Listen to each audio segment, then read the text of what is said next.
Assalamualaikum warahmatullahi wabarakatuh.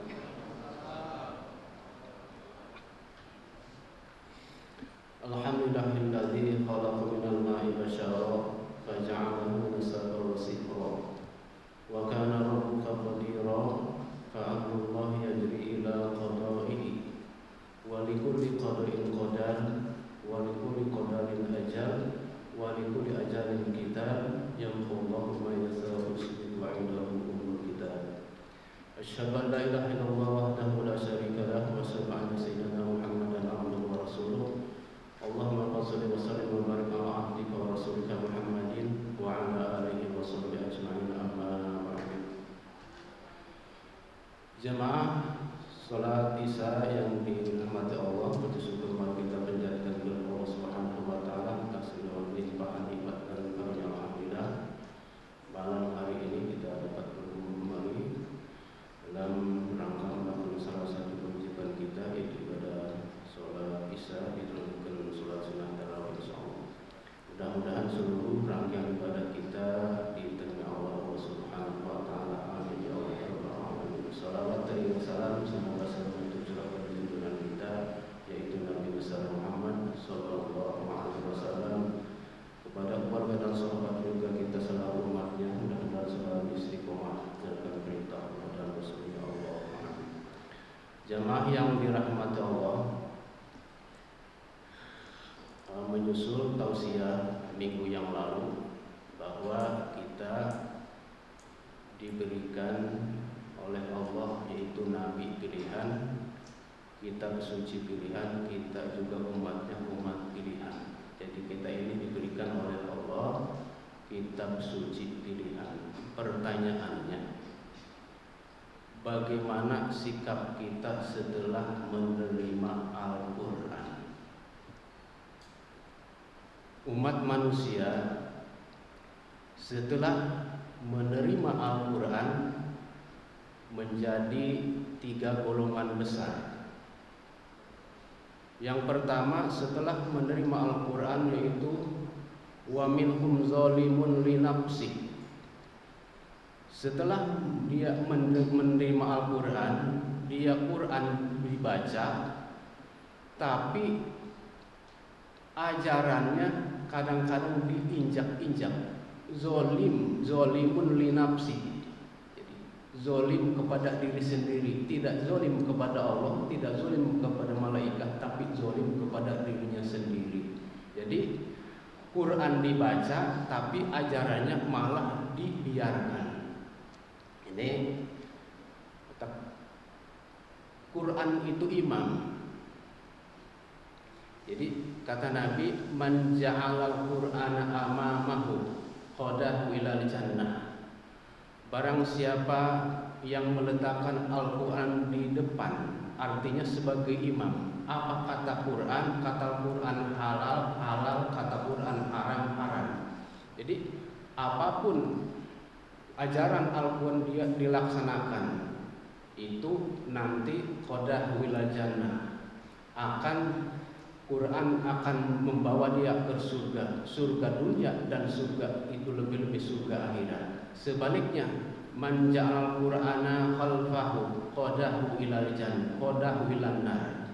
Barang siapa meletakkan Quran di belakangnya, jadi Quran dijadikan imam, Quran diatur. Yang seperti tadi, zolim li nafsi, Quran dibaca tapi isi kandungannya diinjak-injak, zolim kepada diri sendiri. Itu nanti man ja'ala Qur'ana khalfahu qadahu saqahu ilan nar. Barang siapa meletakkan Quran di belakangnya, nanti Quran itu akan menyeret dia ke dalam neraka dunia, lebih-lebih neraka akhirat. Oleh karena itu mudah-mudahan kita tidak termasuk golongan ini. Amin ya rabbal alamin. Yang kedua, setelah menerima Al-Quran, wa minhum muqtasid. Itu muqtasid itu imbang, 50-50. Jadi pahala mau sholat jalan terus, majelis taklim enggak ketinggalan, sholatnya rajin, sedekahnya rajin, juga juga itu berbuat dosanya rajin.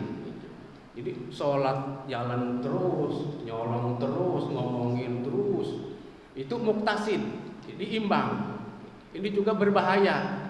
Mudah-mudahan ini juga kita tidak termasuk golongan ini. Yang ketiga, setelah menerima Al-Quran, wa minhum sabiqum bil khairat biiznillah. Setelah yang ketiga ini, golongan yang ketiga, setelah dia menerima Al-Quran, dia berlomba-lomba berbaiki diri, berlomba-lomba melaksanakan kebaikan, sholatnya ditingkatkan, sholat sunat ditingkatkan, puasa Ramadan dengan iktikafnya, alhamdulillah. Jadi alakan iktikaf itu sabiqum bil khairat biiznillah, itu berlomba-lomba dalam kebaikan.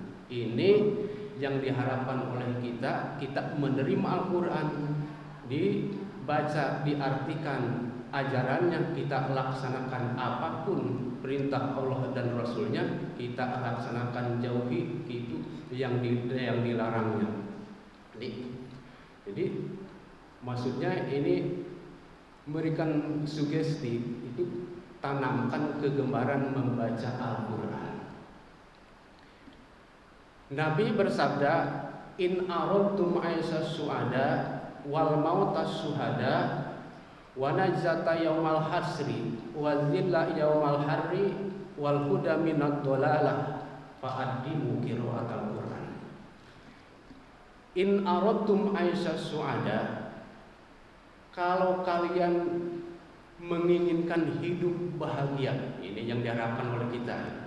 Ibu pengen hidup bahagia, semua aja ini kata Nabi, apabila kalian pengen hidup bahagia, wal mautas syuhada, dan mati syahid. Apa mati syahid itu? Syahid itu artinya syuhada dari kepada kata syahadah. Syahid itu melihat. Artinya orang yang mati syahid itu menjelang sakaratul maut diperlihatkan tempat penghuni nanti di dalam surga. Itu disebut mati syahid. Syahid itu diperlihatkan. Syahadah itu kan melihat, menyaksikan. Jadi orang yang bersakaratul maut yang baik itu diperlihatkan nanti tempatnya di dalam surga, disebut maut syahid. Jadi kalau kalian mengharapkan hidup bahagia, mati syahid. Wa najata yaumal hasri, dan diselamatkan nanti dikumpulkan di mahsyar. Itu dahsyatnya, dikumpulkan setelah dibangkitkan dari kubur, kita semua dikumpulkan di mahsyar. Matahari di atas kepala, panas bukan resah. Wal wazilla yaumal harri, dan ingin nanti orang yang hidup bahagia mati syahid mendapatkan naungan di hari tidak ada naungan, di hari mahsyar. Wal huda minad dolala, dan orang lain mendapat kesesatan, dia mendapatkan petunjuk. Apa jawabannya? Kalau pengen kita hidup bahagia, fa'addimu qira'atal Quran, langgengkan membaca Al-Quran. Artinya kegemaran, tanamkan kegemaran membaca Al-Quran. Membaca Al-Quran itu nanti bakal diselamatkan di mahsyar, dikumpulkan di mahsyar, bakal dapat naungan dari Allah Subhanahu wa taala, dan orang lain mendapat kesesatan, dia mendapatkan petunjuk. Itu orang yang melanggengkan membaca Al-Quran. Kenapa? Fa innahu kalamur rahman, karena Al-Quran itu firman Allah, waruzhanun fil mizan, dan memberatkan timbangan amal, warhirsun minasyaiton, dan akan menjadi dinding penghalang dari godaan setan. Fa'adimu qira'atal Quran, tanamkan kegemaran membaca Al-Quran. Al-Quran harus dibaca. Quran itu bacaan, jangan sampai tidak dibaca. Jadi maksud langgang di sini bukan berarti siang malam baca Quran terus-terusan, bukan. Artinya punya waktu setelah subuh terus continue terus, atau pada zuhur, pada asar, menjelang malam, tarawih sebelum kapan saja, tapi asal langgeng, continue terus menerus, itu namanya langgeng. Adi mukir adar Quran, kalau pengen selamat di nanti dikumpulkan di masa bakal dapat gitu naungan dari Allah Subhanahu wa taala, orang yang selalu membaca Al-Qur'an. Oleh karena itu kata Nabi, nawiru buyutakum bi qiraatil Qur'an.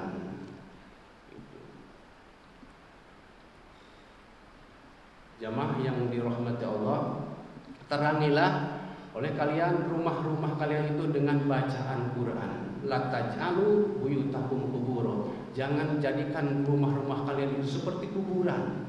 Apa kuburan? Kuburan itu sepi, nggak ada sama sekali orang yang baca Quran. Jadi oleh itu kita supaya selamat dikumpulkan di hari mahsyar, di hari kiamat itu, insya Allah orang yang selalu membaca Al-Quran akan diselamatkan oleh Allah nanti di hari kiamat, mendapatkan naungan di hari tidak namun dikumpulkan di masa orang resah, dia mendapat kenangan dari Allah Subhanahu wa taala. Mudah-mudahan wasabiqum bil khairat, berlomba-lomba mendekat kebaikan, mengerjakan kebaikan, khususnya membaca Al-Quran di bulan Ramadan ini 10 akhir, terus menerus membaca i'tikaf, langgeng membacakan zikir, khususnya membaca Al-Quran. Mudah-mudahan Allah Subhanahu wa taala memberikan taufik hidayah kepada kita sekalian selalu membaca Al-Quran. Amin ya Allah ya rabbal alamin. Assalamualaikum warahmatullahi wabarakatuh.